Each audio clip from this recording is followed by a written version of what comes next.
na Dormaahene shasi ya so wo traditional to me papa no nya traditional to kwa no enya no kore enya sa wonim se de ya hyehyɛ na nsesa sa pepepe se bi mpra sa se opese wo ka abonofo nyina bom na du mo so a ɛno so wo ho betimi aye yes there is nothing wrong with that exactly na ne ka de bom na du mo so ko Eyao eya he medafo yedanya ne ye Techiman any Asanteman entokwa ekoso ewo high street ni so no kame se eno no ye nyina obi ebobo no na dodo na pointe omunsa de kire sabi ohodenfo seidu mpempi no sabi se otumfo ekoba bia ya na omobɔ ne ho ban no ono na dodo na pointe finger se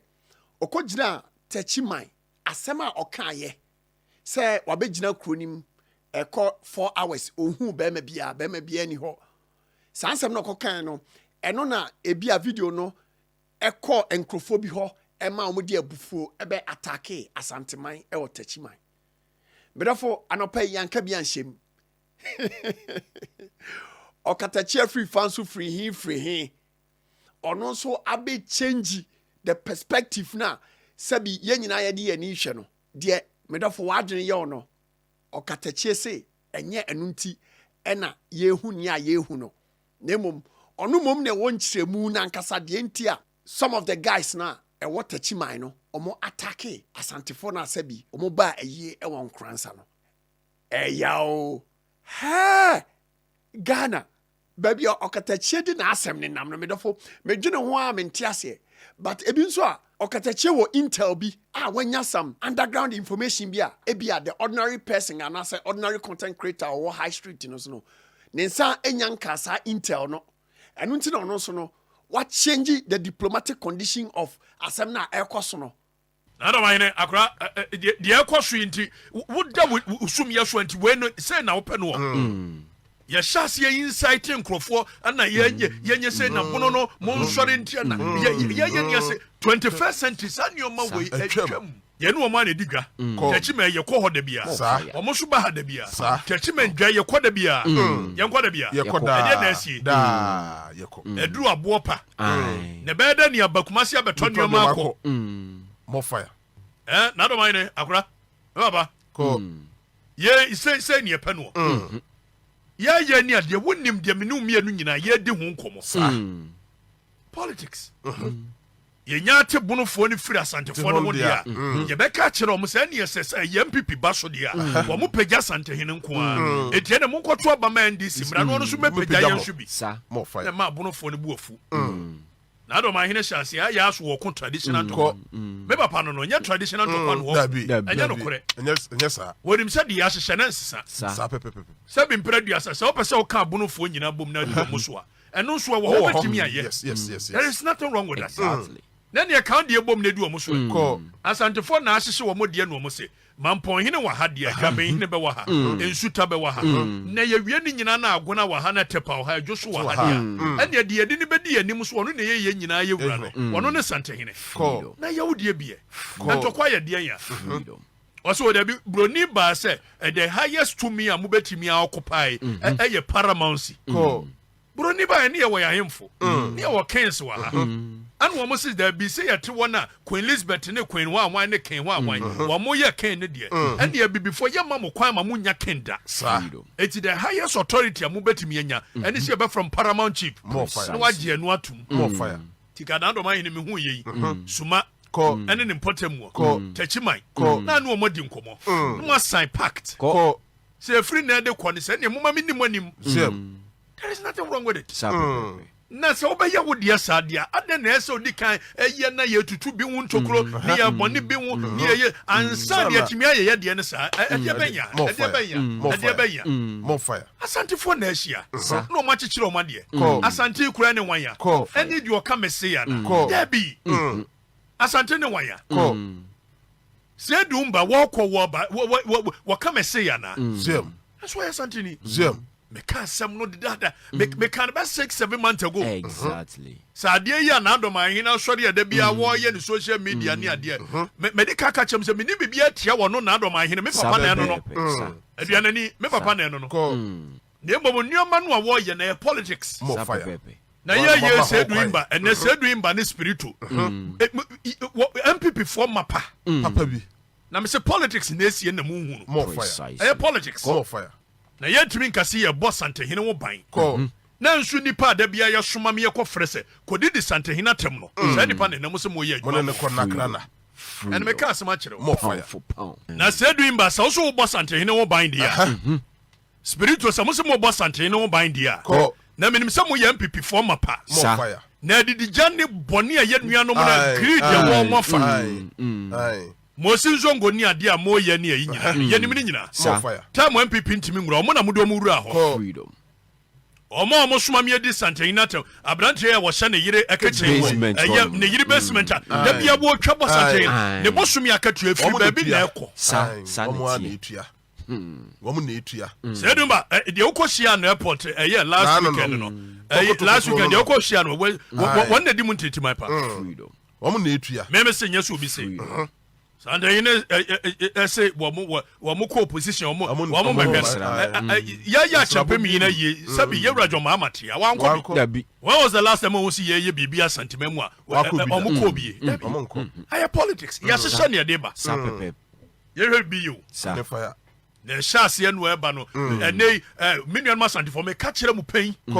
wei no a moayɛ ne nkɔmmɔ a modidi akyiri sɛ ɛne yɛn nso yɛ kɔtetɛ ne yɛkɔ ho hia mu ka mofa mpɛpɛpɛ baabi nto yɛmpɛ baabi nto wade yɛmpɛ baabi mfa nto ɛnyɛ deɛ hia no no moa mo mu bi nso na ɛbɔne ho ntokuro moa mo mu bi ti na Dormaahene hyɛ aseɛ no a wɔyɛ yɛ bunufo no bebree bɛto aba kɔma ndi because na Dormaahene ka to ɔmo tirim sɛ wɔn to aba ma ndi si ni adeɛ dia ɛne beebinom ba bepagya baako beebinom so ba bepagya nyinaa eti beebinom bɛto aba dia beebinom kɔ ha na Dormaahene ne kan me papa ne kan eti me ka kyerɛ papa sɛ ɔpɛ sɛ ɔyɛ politics dia ɛne yɛ ka kyerɛ manfoɔ no sɛ mepɛ sɛ meyɛ politics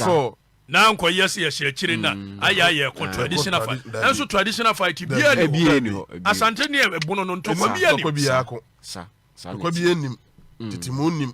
Techiman Hene yoku ni nua pa ne Sante freedom Techiman Hene ni nua pa ne Sante freedom ni nua pa moja baako papa bi wanya aduane ni ensi empai na bibi na ayɛ bibi ni ayɛ si aduane yɛ ayɛ kan wo mu nua ne agogo ɛnyɛ sa wo mu nua ne kuma wunya sa wo mu nua ne yɛ asuminya nyɛ sa anya ade baako more fire ti na Dormaahene wɔba asuminya nyɛ ne nua ne wɔ mo na Dormaahene wɔba yɛ Friday sɛ kumawu nyɛ ne nua ne wɔ mo na Dormaahene ba yɛ agogo ne nua ne wɔ mo eti nipa baako no ana ne namu a afɛdi asɛm a akɔyɛ si yɛ ne yɛse ɛne akyɛm ne Asante wɔn tokwa akyɛm ne Asante ne tokwa ɛyɛ adeɛ yɛ na mmom yɛka mbɔ ma ɔmo nya political ɛyɛ capital to divide and rule communist inferior tactics more fire mo me hwɛ bibi yo Techimanfoɔ efiri na de kɔ saa deɛ ya mo yɛ no ɛyɛ primitive more fire precisely atwam ɛho hia me nuanom Asantefoɔ no nso a mo yɛ ne yɛkɔ mo ka mo fa mo nkura sɛ mo kɔ bito munyai ho hia ya kontɔkɔ agyensaase awie akyekya mo bia ya ba bia to ɛne yɛde ne nyina gu coordinates so bia wo de akɔgye nto ya kontɔ de akɔgye deɛ dia na ade kɔgye kɔteta pabo da bi wo teta pabo deɛ ɛsɛ duimba mo ya ne adeɛ na yɛkɔ Techiman yɛkɔ gyina hɔ ana yɛtwɛn sɛ bɛma bɛba ho hia munyai ɛsɛ du ɛno a mene me nua baako ne mo nenam di nkɔmmɔ very extensively MPP no an agreed ni adeɛ wɔ yɛafa ne ayɛ yɛba yɛyɛ anhwɛ mo spiritual to MPP ni Mosi Nzongo Alaba yɛkɔ yɛ nyina mo na mo de mo wura hɔ ana mo ba na mo gya mo ana anibere ne ayi nti agya mo se mo kɔ ndis nyasa na mse sɛ mbɛbɔ Santehene wo ban di a ɛne nkurɔfoɔ wei na soma me yɛyɛ Santehene deɛ ɛyɛ no no me na meka kyerɛ onye sɛ obi se more fire obi asɛm no di ka peace council for peace council Ghana ayiwa Christian council and Pentecostal council et mut na wa hwa ma de we ya apagya kodu ba bi ese pagya Abigail, betena ha bo koko. Sa de na ekoso no ayase ye contradiction. On say akodu si e pam. E say Asante form rantie no enkomo bia o di ade. National security. De munimo asomani, de munimo an say modi go ta e kire fufu. Ene nam fufu so kire. National security. Kwan mu hwe. Mo ye ka kire mo say matena wo ha ye no mo frɛ no Dormaahene say na Dormaahene we di sere wa the security implications more fire. na Asante hin wada ma we di eti ye be sere ye mpɛ kwan ya on say national security to edi fufu Obi ere omo djuma no mo ja to na omo ye de omo ape Eyao. Chese baby Okatakyie di asem ne nam no. Medofo me dwene ho a it dey boss my mind. Eyao. Medofo won so sign na wo si hu no. Enran tokwa a ekoso e wo Techiman no. We are sure say do video no de ba abonten no ana instigate youth no ma omo attack car no. Ana say a politically motivated idea. Therefore, me dwene ho a mentia say ba nyansa wo eni baako for trim eno nti onso betimi de wadwen kire about the comment section ho together no ana ye nyina ye betimi aboa na ya solve this puzzle onyankopon shraw na onte nanim kire. Thanks a million for being part of today's episode of the Bonah Show. Don't forget to subscribe and be part of this bigger family. I'm out. You to know obia momiem follow Bonah Show, Bonah, mumie me best spell Bonah, AOTA.